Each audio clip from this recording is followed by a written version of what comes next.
నమస్తే, నా పేరు తేజస్విని. బీసీఎన్ న్యూస్ కి స్వాగతం. ముందుగా ముఖ్యాంశాలు. శ్రీ మావుళ్ళమ్మ అమ్మవారి స్వర్ణ వస్త్రనిధి ప్రత్యేక కౌంటర్ను ప్రారంభించిన ఎమ్మెల్యే రామాంజనేయులు, సత్యవాణి దంపతులు, రాజ్యసభ మాజీ సభ్యురాలు సీతారామలక్ష్మి.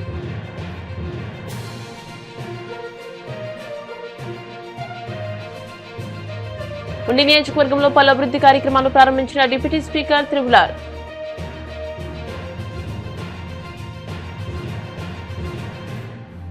పల్స్ పోలియోను విజయవంతం చేయండి. 5 ఏళ్లలోపు పిల్లలందరికీ పోలియో చుక్కలు వేయించాలి. Dharmavaram municipal commissioner Ramachandra Reddy.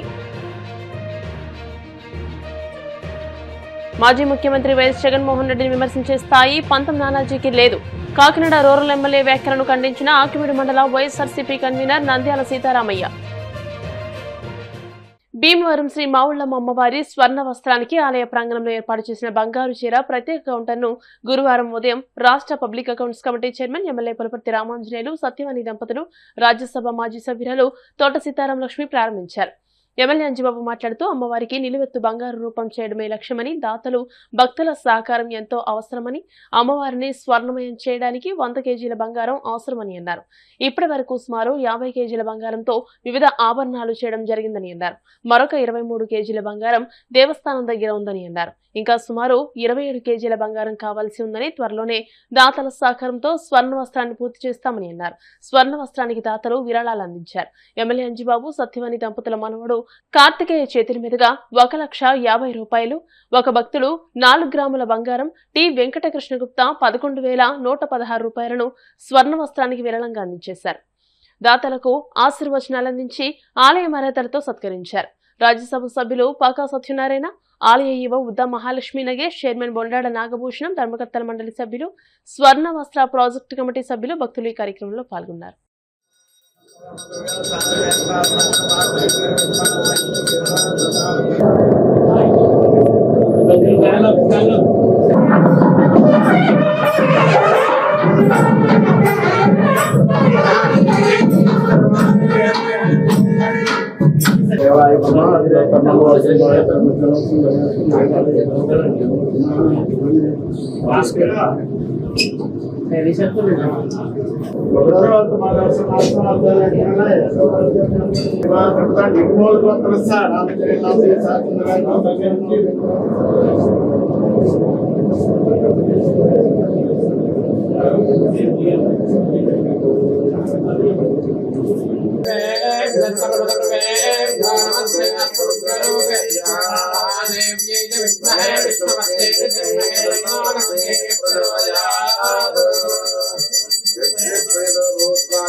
అందుకే ఆయన్ని మళ్ళీ శాస్త్రం చేస్తున్నాం.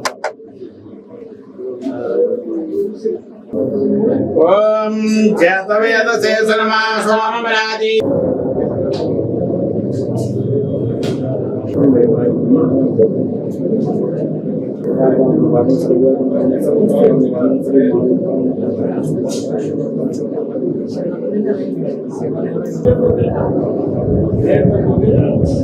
ఓం గణపతి జ్యేష్ఠరాజం బ్రహ్మణస్పదాన శృణ్వన్మోదరస్య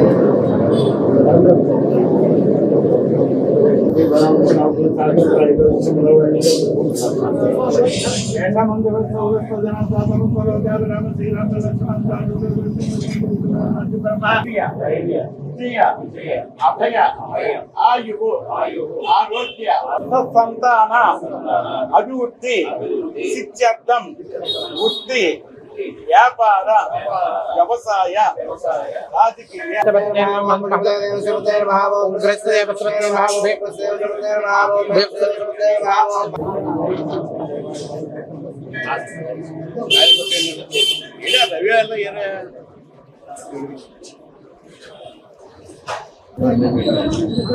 కుట్టవా రా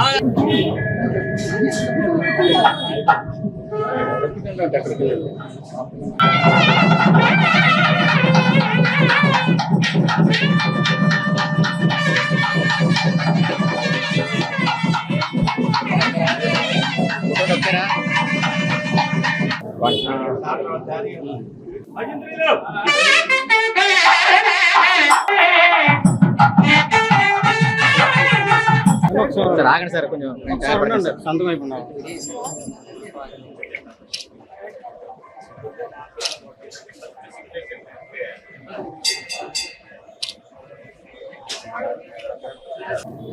మేడం గారు పడుతుంది.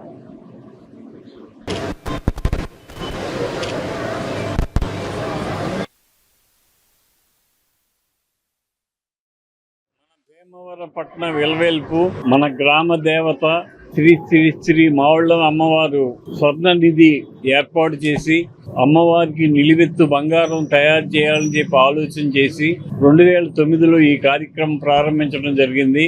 ఇప్పటి వరకు అమ్మవారికి 50 కేజీల బంగారం అమ్మవారి ఒంటి మీద ఉంది. 24 కేజీల బంగారం రెడీగా ఉంది. ఈ 24 కేజీల బంగారం అమ్మవారికి ఐటెం చేయటానికి దేవాదాయ ధర్మదాయ శాఖ వారు పర్మిషన్ ఇచ్చారు. మిగిలిన బ్యాలెన్స్ పూర్తి చేయడం కోసం ఒక కమిటీని నిర్ణయించి ఆ కమిటీ ద్వారా వసూలు చేయడానికి ఏర్పాటు చేయడం జరిగింది. దేవాలయ ప్రాంగణంలో కౌంటర్ ఏర్పాటు చేశాం. అమ్మవారు 100 కేజీల బంగారంతో నిలువెత్తు తాపడం చేసే కార్యక్రమం మళ్ళా ఈ రోజు కౌంటర్ పెట్టి వసూలు చేసే కార్యక్రమం మొదలు పెట్టాం. భక్తులు దాతలు అందరూ ముందుకు వచ్చి అందరూ సహకరించినట్లయితే ఈ ప్రాజెక్టు పూర్తవుతుంది. అమ్మవారి ఆశీస్సులు మన అందరికీ ఉండాలని చెప్పి చాలా సంతోషం. మంచి రోజు కూడా ఈ రోజున మన గ్రామ దేవత మన ఇలవేల్పు మావుళ్ళమ్మ వారి స్వర్ణ నిధి ఏర్పాటు చేయడం జరిగింది. కౌంటర్ ద్వారా ఎవరైతే భక్తులు ఉన్నారో ఎవరున్నారో అందరి నుంచి కూడా మావుళ్ళమ్మ వారికి ఇవరకే గతంలోనే గౌరవ ఎమ్మెల్యే గారు చెప్పినట్టుగా మొత్తం నిలువెత్తు బంగారం ఆవిడకి చీర రూపంలో దాతలందరూ కూడా ముందుకొచ్చి చక్కగా అమ్మవారికి ఎన్నో రకాలుగా ఇవ్వడం జరిగింది. ముఖ్యంగా ఇప్పుడు దాదాపుగా 100 కేజీలు ఆవిడకి పూర్తిగా ఇవ్వాలి అని ఒక ఆలోచనతో కమిటీ సభ్యులు కావచ్చు, ఇక్కడ చైర్మన్ గారు కావచ్చు, ఎమ్మెల్యే గారు కావచ్చు, మేమందరం కూడా ఈ రోజున ఒక కౌంటర్ ద్వారా ఎవరైతే భక్తులు ఉన్నారో అందరూ కూడా అమ్మవారికి సహకారం అందించాలని ఆవిడ ఆశీస్సులు పొందాలని నియోజకవర్గ కేంద్రమైన ఉండిలో వ్యాపార కేంద్రానికి పూర్వ వైభవం తీసుకొచ్చేందుకు కృషి చేస్తానని రాష్ట్ర శాసనసభ ఉపసభాపతి కనుమూరు రఘురామకృష్ణరాజు తెలియజేశారు. ఉండి ప్రధాన వంతెన కూడల నుంచి కొత్తపేట వరకు దాత రాజశేఖర్ రెడ్డి సహకారంతో నిర్మించిన సీసీ రహదారి, ఉండి ఉన్నత పాఠశాలల్లో కంప్యూటర్ ల్యాబ్లను బుధవారం ఆయన ప్రారంభించి మాట్లాడారు. రాబోయే రోజుల్లో ప్రస్తుత వంతెన పక్కనే ఇనుప బ్రిడ్జ్ నిర్మించాలనే ప్రణాళికతో ముందుకెళ్తున్నామని అన్నారు. సెంటర్ సమీపంలో రామాలయం పక్కనే 40 రోజుల్లో ఉద్యానవనాన్ని ఏర్పాటు చేస్తామని వివరించారు. మరో 3-4 నెలల్లో ఆర్ఓవి పూర్తవుతుందని తెలియజేశారు. ఉండి ఉన్నత పాఠశాల పీఎంశ్రీలో ఎంపికైందని, ప్రైవేట్ స్కూళ్లకు తలదన్నే విధంగా అత్యాధునిక వసతులతో ఈ పాఠశాల తీర్చిదిద్దేందుకు అవసరమైన సహకారాన్ని అందిస్తానని తెలియజేశారు. కరాటేలో ప్రతిభ కనబరిచిన విద్యార్థులను అభినందించారు. రాష్ట్రంలోనే ఉత్తమ పాఠశాలగా పేరు తెచ్చే విధంగా మంచి ర్యాంకులు సాధించాలని అన్నారు. ఈ కార్యక్రమంలో మండల అధ్యక్షులు కనమెరక Nagaraju, MC vice chairman Y Venkateswararao, Thotaramu, ward member Thakkella Naresh, మాజీ మండల అధ్యక్షులు కనమెరక శ్రీనివాస్, బీజేపీ జిల్లా కిసాన్ మోర్చా అధ్యక్షులు గాదిరాజు వెంకటేశ్వరరాజు, దాసరి వెంకటకృష్ణ, కందుల బలరాం, డిఈఓ నారాయణ, ఎంపీడీఓ శ్రీనివాస్, తహసీల్దార్ మంతెన రాంప్రసాద్ రాజు, పంచాయతీరాజ్ ఏఈ కిరణ్ కుమార్, కూటమి నాయకులు తదితరులు పాల్గొన్నారు.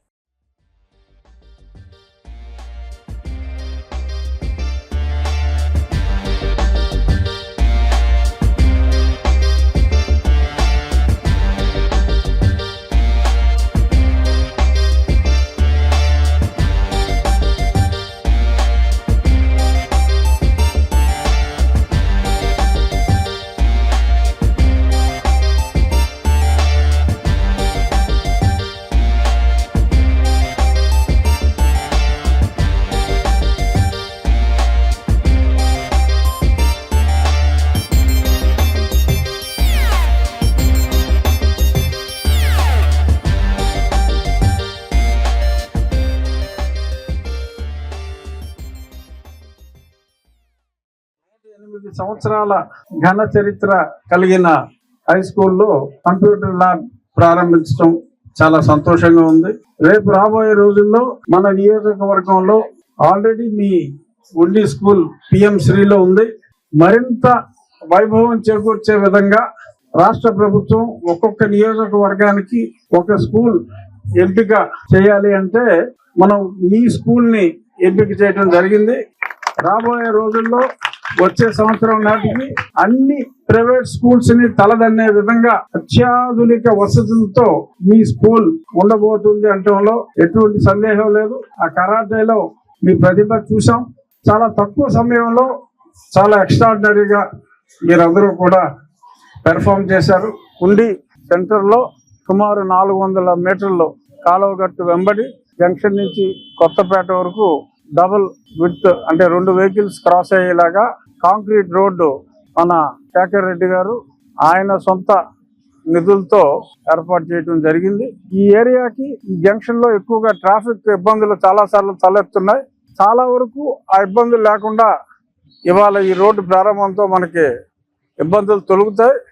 రాబోయే రోజుల్లో ఆ బ్రిడ్జ్ పక్కనే ఇంకొక బ్రిడ్జ్, కనీసం ఒక ఐరన్ బ్రిడ్జ్ అయినా సరే ఆల్టర్నేట్ ట్రాఫిక్ వెళ్ళడానికి వీలుగా ప్లాన్ చేస్తున్నాం. రాబోయే రోజుల్లో మంచి వాలీబాల్ కోర్ట్స్ కూడా ఈ సెంటర్లో ఏర్పాటు చేసి, ఇలాగే ఈ పక్కన ఒక మంచి థీమ్తో ఒక చిన్న రామాలయం పక్కన ఒక చిల్డ్రన్ పార్కును కూడా ఒక నెల నుంచి 45 రోజుల్లో ప్రారంభించడం జరుగుతుంది. కొన్ని స్కూల్ను కూడా బాగా అభివృద్ధి చేయడానికి చక్కటి ప్రణాళికలు రెడీ అవుతున్నాయి. రాబోయే రోజుల్లో ఏదైతే నియోజకవర్గ హెడ్ క్వార్టర్స్ గా ఉందో మరింత అభివృద్ధి చెందడానికి మేజర్ పంచాయతీ ప్రజలందరి సహకారంతో మోడల్ విలేజ్ లాగా అభివృద్ధి చేయడానికి ప్రణాళిక రెడీ అవుతుంది. ఈ రైల్వే ఓవర్ బ్రిడ్జ్ కూడా 3 నుంచి 4 నెలల్లో కంప్లీట్ అవుతుంది. అది అయిన తర్వాత మంచి ఒకప్పుడు ఉండి అంటే చాలా మంచి బిజినెస్ సెంటర్గా పేరుండేది. మళ్ళీ అంతకు మించిన వైభవం ఉండికి వచ్చే విధంగా మొత్తం అందరి సహకారంతో కృషి చేసి ముందుకెళ్తాం. ఈ సెంటర్ ఇప్పుడు చూసిన వాళ్ళందరూ మనం గతంలో చూసిన ఉండేనా అనిపించే విధంగా ఉంది అని చాలామంది అంటున్నారు. వాళ్ళందరూ మరింత ఆశ్చర్యపోయే విధంగా మన అందరం కలిసి ఉండిని డెవలప్ చేసుకుందాం అని చెప్పి ప్రతిజ్ఞ చేద్దాం. 5 ఏళ్లలోపు పిల్లలందరికీ తప్పనిసరిగా పోలియో చుక్కలు వేయించాలని మున్సిపల్ కమిషనర్ కె రామచంద్రారెడ్డి అన్నారు. భీమవరం మున్సిపల్ కార్యాలయంలో గురువారం శ్రీ విజ్ఞాన వేదిక ఆధ్వర్యంలో పల్స్ పోలియోను విజయవంతం చేయాలంటూ అవగాహన బ్రోచర్ను ఆవిష్కరించారు. కమిషనర్ రామచంద్రారెడ్డి మాట్లాడుతూ పిల్లల భవిష్యత్తు కోసం 2 పోలియో చుక్కలు వేయించుకోవాలని, ప్రతి బిడ్డకు పోలియో చుక్కల వ్యాక్సిన్ వేయించి పోలియో నిర్మూలనకు సహకరించాలని అన్నారు. పోలియో రహిత భారతదేశమే లక్ష్యంగా ప్రభుత్వం నిర్వహించిన పల్స్ పోలియోలో అందరూ భాగస్వాములు కావాలని అన్నారు. స్వచ్ఛంద సంస్థల సభ్యులు చెరుకువాడ రంగసాయి మాట్లాడుతూ ప్రతి బిడ్డ ఆరోగ్యంగా ఎదగాలనే సంకల్పంతో ప్రజారోగ్యానికి ప్రాధాన్యతనిస్తూ ఇలాంటి కార్యక్రమాలు ఎల్లప్పుడూ మద్దతుగా నిలుస్తామని అన్నారు. పల్స్ పోలియో శిబిరాల్లో 5 సంవత్సరాల వయసులోపు పిల్లలకు తప్పనిసరిగా పోలియో చుక్కలు వేయించాలి అన్నారు. ఈ కార్యక్రమంలో మున్సిపల్ అసిస్టెంట్ కమిషనర్ ఏ రాంబాబు, ప్రభుత్వ ఆసుపత్రి అభివృద్ధి కమిటీ డైరెక్టర్లు శంకరదాసు, ఎద్దు యేసుపాదం తదితరులు పాల్గొన్నారు. ఆదివారం అంటే 28వ తేదీ జూన్ 28వ తేదీన ఈ పల్స్ పోలియో కార్యక్రమం జరుగుతుంది. దేశవ్యాప్తంగా జరిగే ఈ కార్యక్రమంలో మన భీమవరం పట్టణంలో కూడా టౌన్ మొత్తంలో కూడా ఈ యొక్క పల్స్ పోలియో కార్యక్రమం ఆదివారం నిర్వహించడం జరుగుతుంది. ఇందులో అప్పుడే పుట్టిన పిల్లల నుంచి 5 సంవత్సరాల వయసు ఉన్న ప్రతి ఒక్కరు కూడా ఈ ఓరల్ పోలియో డ్రాప్స్ అందరూ వేయించుకోవాలని కోరుకుంటున్నాం. మనకు దాదాపుగా పోలియో అనేది మన దేశంలో పూర్తిగా నిర్మూలించబడింది. అయినప్పటికీ ఇంకా పూర్తిగా ఎక్కడైనా మూలాలు ఉంటాయనే ఉద్దేశంతో ఈ గవర్నమెంట్ ఇంకా ఇది కంటిన్యూ చేస్తుంది. కాబట్టి అప్పుడే పుట్టినటువంటి పిల్లల దగ్గర నుంచి అదే రోజు పుట్టిన వాళ్ళు కూడా వేయించుకోవచ్చు. ఆ రోజు పిల్లల నుంచి 5 సంవత్సరాల వయసు ఉన్న వాళ్ళు గతంలో వేసుకున్నా సరే మళ్ళీ వేయించుకోవచ్చు. కాబట్టి ప్రతి ఒక్కరు పిల్లలందరికీ కూడా 5 years లోపల పిల్లలందరికీ కూడా ఈ వేసి దీనికి అవకాశాన్ని వినియోగించుకోవాలని కోరుతున్నాం. అలాగే ఆ రోజు చేస్తున్నటువంటి మన ఈ ఆశా వాళ్ళు కానీ హెల్త్ డిపార్ట్మెంట్ స్టాఫ్ అందరికి కూడా విజ్ఞాన రంగసాయి గారు దాతల ద్వారా వాళ్ళకు కావాల్సినటువంటి బ్రేక్ఫాస్ట్ ఇతరాలు కూడా సమకూరుస్తున్నారు. కాబట్టి వాళ్ళ 28/2026 ఈ ఆదివారం పల్స్ పోలియో అందరూ వేయించుకోవాల్సిందిగా కోరుతున్నాము. ముఖ్యంగా ఏంటంటే మా పూర్వంలో అయితే అందరికీ చాలా మందికి పోలియో ఉందని చెప్పి చాలా మందిని మేము చూసాము. ఈ 2026 సంవత్సరం వచ్చేటప్పటికి పోలియో అనేది మొత్తం నిర్మూలన అయిపోయింది. ఎక్కడ కూడా కొన్ని కూడా కనిపించట్లేదు. అయినా సరే చిన్న పిల్లలకు అప్పుడే పుట్టిన పిల్లల నుంచి 5 సంవత్సరాల లోపు ప్రతి పిల్లలు ఈ పోలియో పల్స్ ని వేయించుకోవాలని చెప్పి కోరుకుంటున్నాము. దయచేసి ఈ సమాచారాన్ని అందరికీ ఈ పల్స్ పోలియో కార్యక్రమాన్ని దేశవ్యాప్తంగా మున్సిపాలిటీస్, పంచాయతీలు అన్ని ఏర్పాటు చేస్తూ ఉంటాయి. దానిలో భాగంగా 5 ఏళ్లు వచ్చిన పిల్లలందరికీ కూడా పల్స్ పోలియో వేయాలని చెప్పేసి మరి ప్రభుత్వం చేసిన కార్యక్రమంలో భాగంగా ఇవాళ పోలియో రహిత సమాజాన్ని కూడా చూసినట్టు మనం భావించవచ్చు. ఎందుకంటే డెడికేషన్ గా జరిగే సర్వీసెస్ లో ఈ పోలియో చుక్కలు వేయడం అనేది 30-40 సంవత్సరాలు జరుగుతుంది. పోలియో వాళ్ళు లేదని చెప్పడం కూడా చాలా గర్వంగా చెప్పుకుంటున్నాం. మరి భీమవరం మున్సిపాలిటీ ఆధ్వర్యంలో ఈ కార్యక్రమాన్ని చాలా నిర్విఘ్నంగా చేస్తారు. ఈ కార్యక్రమం 3 రోజులు జరుగుతుంది. ఈ 3 రోజులు స్వచ్ఛంద సంస్థలో శ్రీ విజ్ఞాన వేదిక కానీ ఇంకా రోటరీ క్లబ్ కానీ ఇవన్నీ దాంట్లో ఉంటాయి. దానిలో భాగంగా ఇవాళ ప్రభుత్వ ఆసుపత్రి కమిటీ వారు రాజు గారు అలాగే యేసుపాదం గారు వీళ్ళంతా కూడా డెడికేటెడ్ సర్వీస్ చేయడానికి ముందుకు వచ్చారు.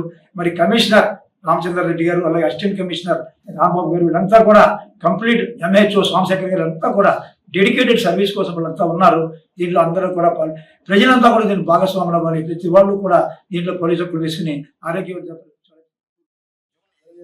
2026 ఆదివారం నాడు మరి భారతదేశ వ్యాప్తంగా పోలియో నిర్మూలన జరగాలని చెప్పి ఒక మంచి ఉద్దేశంతో కేంద్ర ప్రభుత్వం కానీ రాష్ట్ర ప్రభుత్వాలు కూడా ఈ పల్స్ పోలియో కార్యక్రమం నిర్వహించడం జరుగుతుంది. ప్రతి తల్లిదండ్రులు కూడా మీ యొక్క పిల్లలకి వాళ్ళ పిల్లల భవిష్యత్తును దృష్టిలో పెట్టుకుని ఈ పల్స్ పోలియో చుక్కల్ని మీ చిన్నపిల్లలందరూ కూడా వేయించాలని చెప్పి కూడా మేము కోరుతున్నాం. విజ్ఞాన వేదిక కన్వీనర్ శ్రీ చెరుకువాడ రంగసాయి గారి యొక్క సారథ్యంలో ఈ కార్యక్రమం దిగ్విజయంగా నిర్వహిస్తాం. మరి అక్కడికి వచ్చేటువంటి పేరెంట్స్ తల్లిదండ్రులు కానివ్వండి, మన స్టాఫ్ మెడికల్ డిపార్ట్మెంట్ వారు, అదేవిధంగా ఆశా వర్కర్లు, ఆ నర్సులందరూ కూడా వారి సారథ్యంలో మరి పౌష్టికాహారం, ఇది భోజన ఏర్పాట్లు, అదే స్వల్ప ఆహారం కూడా అందించడం జరుగుతుంది. మా కొంతమంది దాతల సహకారంతో మరి చెరుకువాడ రంగసాయి గారు ఇలాంటి మహత్తర కార్యక్రమం ఎన్నో ఈ భీమవరపట్నంలో జరిగిస్తున్నారు. కాబట్టి తల్లిదండ్రులందరూ కూడా దీన్ని సద్వినియోగం చేసుకుని మన మీ యొక్క పిల్లల భవిష్యత్తును దృష్టిలో పెట్టుకుని వారికి మంచి బంగారు భవిష్యత్తు ఇస్తారు. 28వ తారీఖు జాతీయ పల్స్ పోలియో మన యొక్క దేశం మొత్తం కూడా ఒకే రోజు సామూహికంగా అప్పుడే పుట్టిన బిడ్డ నుంచి 5 సంవత్సరాలు పిల్లలందరికీ కూడా పోలియో చుక్కలు వేసే కార్యక్రమం మొదలు పెట్టారు. దానిలో భాగంగా భీమవరం పట్టణంలో కూడా మీకు దగ్గరలో ఉన్నటువంటి ప్రతి సెంటర్లోకి వెళ్ళి అంగన్వాడీ కార్యకర్తలు, హెచ్వీలు, ఏఎన్ఎంస్, హెల్త్ డిపార్ట్మెంట్ మొత్తం ఉంటారు. కాబట్టి ఎవరు కూడా మిస్ అవ్వకుండా, ఒక్క బిడ్డ కూడా ఇంటికాడ ఉండకుండా వాళ్ళందరికీ కూడా పోలియో చుక్కలు వేసి ఈ కార్యక్రమం విజయవంతం చేయవలసిందిగా. వైసీపీ అధినేత మాజీ ముఖ్యమంత్రి వైఎస్ జగన్మోహన్ రెడ్డిని విమర్శించే స్థాయి పంతం నానాజీకి లేదని, కాపులంటే కాపు కాస్తారు తప్ప ఎదుటివారిని చులకన భావంతో మాట్లాడారని వైసీపీ కాపు సామాజిక వర్గానికి చెందిన నాయకులు హెచ్చరించారు. కాళ్ల మండలం పెదమరంలోని వైసీపీ కార్యాలయంలో జనసేన నాయకుడు ఎమ్మెల్యే పంతం నానాజీ మాజీ ముఖ్యమంత్రి జగన్ పై చేసిన అనుచిత వ్యాఖ్యలకు నిరసనగా బుధవారం పెదమిరం పార్టీ కార్యాలయంలో విలేకరుల సమావేశం నిర్వహించారు. ఈ కార్యక్రమంలో ఆకువేడు మండల పార్టీ అధ్యక్షుడు నంద్యాల సీతారామయ్య మాట్లాడుతూ జనసేన ఎమ్మెల్యే పంతం నానాజీ చెప్పడానికి కూడా సిగ్గుపడే విధంగా మాట్లాడడం సరికాదని అన్నారు. తన స్థాయికి మించి వ్యాఖ్యలు చేయడం మంచిది కాదన్నారు. నానాజీ మాట్లాడిన మాటలు కాపు జాతి సిగ్గుపడేలా ఉన్నాయని ఆవేదన వ్యక్తం చేశారు. మాజీ ముఖ్యమంత్రి జగన్మోహన్ రెడ్డిపై అనుచిత వ్యాఖ్యలు చేస్తే సహించేది లేదని, కాపులంతా ఆయనకు కాపు కాస్తామని తెలియజేశారు. ఈ సమావేశంలో వైసీపీ నాయకులు గుండు నాగేశ్వరరావు, గుండాబత్తుల సుబ్బారావు, విశ్వేశ్వరరావు, గొల్లల కోడేరు శ్రీను, కోడూరు నాగేశ్వరరావు, గరగపరు అబ్బులు, ఉండి మండలం పార్టీ అధ్యక్షులు పెన్మెత్స ఆంజనేయరాజు, పెన్మెత్స రంగరాజు, అశోక్, పార్టీ నాయకులు తదితరులు పాల్గొన్నారు. 2 రోజులుగా జనసేన పార్టీ ఎమ్మెల్యే అయిన పంతం నానాజీ గారు వైఎస్ఆర్సీపీ అధ్యక్షులైన శ్రీ జగన్మోహన్ రెడ్డి గారిని చెప్పడానికి కూడా సిగ్గుగా సంచారంతో మాట్లాడటం జరిగింది. అయ్యా పంతం పద్మనాభ గారు గారని పంతం వాళ్ళకి కానీ, అదే తూర్పుగోదావరి జిల్లా పంతం గాని, తోటవారు గాని, కోనపరెడ్డివారు గాని, ఇటు వచ్చి రాజులో వెళ్తే మంగినూరు గాని, వీరికి కాపుల్లో మంచి పెద్ద ఉన్నత స్థానం, గౌరవం ఉండేది. మీరు పంతం నానాజీ గారు ఈ రోజు భాష, లేహ్యమైన భాష వాడటం మా కాపుకే జాతికి చాలా సిగ్గుచేటుగా ఉంది. నన్ను ఎవరో పట్టించట్లేదు మొర్రో అని మీ అధ్యక్షుడు అన్నా అంటేనే ఎవరికాళ్ళు ఏదో మా కాపు కాస్తా ఉన్నట్టు ఇదిగా పంతం నానాజీ జగన్మోహన్ రెడ్డి గారిని వాడు వీడు, నువ్వు దమ్ముంటే ఇక్కడ నుంచి పొడి చేయి అని అనటం చాలా సిగ్గుచేటు. మీ నాయకుడు స్థానం లేక భీమవరం, తిరుపతిలో కూడా, వైజాగ్ లో కూడా ఓడిపోవడం జరిగింది. ఏ దిక్కు లేకపోతే పిఠాపురం కాపులందరూ కలిసి ఆయన హక్కును చేర్చుకుని ఏదో విధంగా గెలిపించి కాపుల పరువును కూడా కాపాడినట్టే అయింది పిఠాపురం వాస్తవులు. ఆ విధంగా ఆయన ఏదో ఎమ్మెల్యే అయ్యి కాపు కాస్తాను, ఎవరు కాపు కాస్తున్నాడంటే తెలుగుదేశం పార్టీకి 15 ఏళ్లు జెండా మోస్తానని వాగ్దానం చేసి చెప్తున్నాడు. ఈ విధంగా కాపుల్ని చాలా చులకంగా చేసింది కూడా ఈ పవన్ కళ్యాణే. పవన్ కళ్యాణ్ నాకు ఎవరు లేరు, దిక్కు ముక్కు లేదు, నాకు కులం కూడా కలిసి రావట్లేదు అన్న తర్వాతే ఆయన ఓటేయటం జరిగింది. పిఠాపురంలో వరమగారి ఎన్నికల్లో నువ్వే నా దిక్కు అని ఎంతో ఆయన ప్రాధాన్యత ఇచ్చి తర్వాత ఏరిదాకిన తర్వాత తెప్పతగలేసినట్టు వరమను మొత్తం బయటికి గెంటేశారు. ఇది మీ ద్వంద్వ వైఖరి, ఇది కాపులకు ఉన్న నీతి కాదు. అది కాపులు ఎప్పుడు కాపు కాస్తాడు, కాపు ఎప్పుడు ఓ నిజాయితీగానే ఉంటాడు తప్ప ఇలాగా వెంపర్లాడే గుణ స్వభావం ఉన్నదో కాపులకి. వీరందరూ ఆచితూసి జగన్మోహన్ రెడ్డి గారి మీద ఏదైనా అనుచిత వ్యాఖ్యలు చేస్తే కాపులందరూ మేము కాపు కాస్తాం కబడ్దారని చెప్తూ వైఎస్ఆర్ కాంగ్రెస్ పార్టీ ఇన్ఛార్జ్ అయినటువంటి శ్రీ పివిఎల్ నరసింహరాజు గారి ఆదేశాల మేరకు మన ఉండి నియోజకవర్గంలో గత 2 సంవత్సరాల కాలంలో కూటమి ప్రభుత్వం చేస్తున్న ఆకృత్యాలకి వారు ఇచ్చిన వాగ్దానాలు నెరవేర్చిన కారణంగా కాపు కులస్తులు ఏ విధంగా ఈ 2 సంవత్సరాల్లో అనగదొక్కబడుతున్నారనే ఉద్దేశంతో తూర్పుగోదావరి జిల్లా ఎమ్మెల్సీ తోట త్రిమూర్తులు గారు వారి నివాసంలో రాష్ట్రంలో గల కాపు సోదరులందరినీ మాజీ ఎమ్మెల్యేలు మాజీ మంత్రుల వారిని అందరినీ పిలుచుకుని మన ఈ 2 సంవత్సరాల్లో మన కాపు సోదరులు ఏ విధంగా అనగదొక్కుతున్నారు, వారిని ఏ విధంగా కాపాడాలి, కాపు కులాన్ని మనం ఏ విధంగా ముందుకు తీసుకెళ్లాలనే ఉద్దేశంతో అక్కడ సమావేశం ఏర్పాటు చేస్తే ఆ సమావేశానికి రాష్ట్రంలో ఉన్న కాపు సోదరులు అందరూ రావటం, ఆ కార్యక్రమంలో జరిగిన ఇబ్బందులు కులస్తులు పడుతున్న ఇబ్బందులు చర్చల 2వ రోజున పంతం నానాజీ గారు అనే వారు రాష్ట్ర వైఎస్ఆర్ పార్టీ అధ్యక్షులు వైఎస్ జగన్మోహన్ రెడ్డి గారి మీద అనుచిత వ్యాఖ్యలు చేయడం చాలా దురదృష్టకరం. అది కాపు కులానికే మరి మాయిన మచ్చ. మరి అలాంటి మాటలు మాట్లాడే ముందు ఒక నాయకునైనా ఒక వ్యక్తినైనా విమర్శించే ముందు మన స్థాయి ఏంటి అన్నదే గుర్తించుకుని మాట్లాడతాం అన్నదే మన సభ్యత మర్చి మరి కాపు సోదరులు గతంలో ఏ విధంగా మాట్లాడినా ఒక విధానమైన మంచి ఉంటేనే మంచి, చెడ్డ అంటే చెడ్డ విధంగా మాట్లాడే కాపు సోదరులకి ఇలాంటి వ్యాఖ్యలు కలంకితంగా తెచ్చేయని చెప్పని ఇదే జగన్మోహన్ రెడ్డి గారిని నా మీద వచ్చి పూడి చేయమనండి ఆయన గెలవమని చెప్పి అంటాం కూడా ఆయన స్థాయిని ఆయన తగ్గించుకున్నట్టు, అలాగే జగన్ గారిని పెంచినట్టుగా మాట్లాడారు తప్ప రెండో విషయం కాదు. ఇలాంటి సందర్భంలో మాట్లాడేటప్పుడు కాపు కులస్తులు ఏ విషయంలోనైనా అందరూ ఉపయోగించుకోవడం కాపుల్ని, కానీ కాపు కులస్తులకి ఏదైనా వచ్చినప్పుడు అందరూ దూరంగా ఉంటారు. కానీ మనందరం కలిసి ఉండాలని చెప్పి వ్యక్తి పవన్ కళ్యాణ్ గారు 10 సంవత్సరాల్లో 12 సంవత్సరాల్లో ప్రభుత్వం ఏర్పాటు చేసుకుంటే ప్రయాణం చేసిన తర్వాత 2024 వచ్చేటప్పుడు చంద్రబాబు గారు భుజం తట్టి మీకు ఎందుకు ఉన్నానని మోసిన వ్యక్తి 2029 వచ్చేటప్పుడు నేను స్వయంగా పోటీ చేస్తాను, నేనే సీఎం అవుతానని చెప్పడం మానేసి 15 సంవత్సరాలు ఇదే చంద్రబాబు భుజాల మీద మోసుకుంటాను, జగన్ రెడ్డి అనే వ్యక్తిని అధికారం రాని అనడం అది కాపు జాతికే కళంకితం. కాబట్టి మరి ఇలాంటి అనుచిత వ్యాఖ్యలు చేసిన పంతం నానాజీ గారు భవిష్యత్తులో ఇలాంటి మాటలు మాట్లాడకుండా సభ్యతగా కాపు కులానికి మంచి తెచ్చే విధంగా మాట్లాడాలి తప్ప ఇలాంటి దుర్భాషలు మాట్లాడి మరి ఆయన స్థాయికి తగ్గ వ్యక్తులు కాకపోయినా మేము అందరం మాట్లాడే అవకాశం ఇస్తున్నారు కాబట్టి అలాంటి అవకాశం ఇవ్వకుండా ఆయన స్థాయిని కాపాడుకుంటూ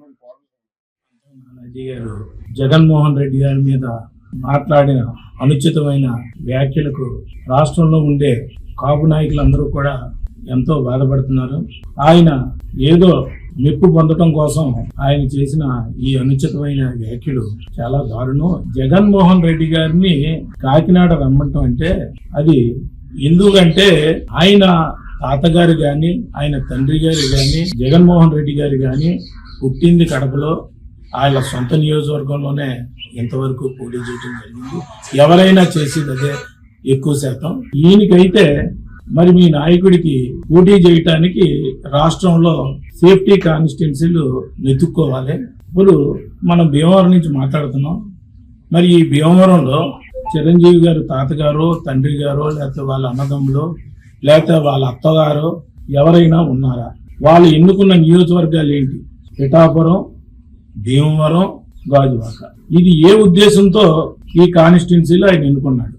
నాకు కాపులు నాకు అక్కర్లేదు అంటున్నాడు. నన్ను కాపులుగా పోల్చి మాట్లాడొద్దు అంటున్నాడు. అసలు ఈ కాన్స్టిట్యున్సీ ఎంపికలోనే ఆయన భావం ఏంటి? ఇక్కడ వాళ్ళకి ఏమైనా ఫ్యాక్టరీలు ఉన్నాయా? ఇక్కడ ఏమైనా వ్యాపారాలు చేస్తున్నారా? వాళ్ళ అత్తగారు ఏమైనా ఉన్నారా? ఆయనకి ఇక్కడ ఏముంది? వాళ్ళ కుటుంబ సభ్యులకి ఏముంది? ఇక్కడ ఉన్నది ఏంటి? కాపులు ఉన్నారు. ఆ ఓట్లు దొంగిలించడం కోసం ఈ కాన్స్టిట్యున్సీలో ఆయన పోటీ చేయడం. భీమవరం పట్టణం 36వ వార్డు రామరాజు తోటలో వేంచేసి ఉన్న శ్రీ మావుళ్ళమ్మ అమ్మవారి 41వ జాతర మహోత్సవాలు ఘనంగా జరుగుతున్నాయి. దీనిలో భాగంగా ప్రతిరోజు రాత్రి సాంస్కృతిక కార్యక్రమాలు నిర్వహిస్తున్నారు. దీనిలో భాగంగా బుధవారం రాత్రి భీమవరానికి చెందిన చెలియ కుమారి కూచిపూడి ఆర్ట్స్ అకాడమీ వారిచే నిర్వహించిన కూచిపూడి నృత్య ప్రదర్శన భక్తులను విశేషంగా ఆకట్టుకుంది. అనంతరం మావుళ్ళమ్మ సేవా సమితి ఆధ్వర్యంలో నిర్వాహకులను ఘనంగా సత్కరించారు. శ్రీ మావుళ్ళమ్మ సేవా సమితి ప్రధాన కార్యదర్శి రేవూరి గోగురాజు, గౌరవ అధ్యక్షులు పంజా లక్ష్మణరావు, ఉపాధ్యక్షులు కొండేపూడి గణపతి, కార్యదర్శి కోరసిక వెంకటేశ్వరరావు, కోశాధికారి మొదల వలస నాగేశ్వరరావు తెలియజేశారు. కోరసిక వెంకన్న, నెల్లూరి సుబ్బారావుతో పాటు భక్తులు పెద్ద సంఖ్యలో పాల్గొన్నారు.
ఇప్పుడు కాసేపు ప్రకటనలు.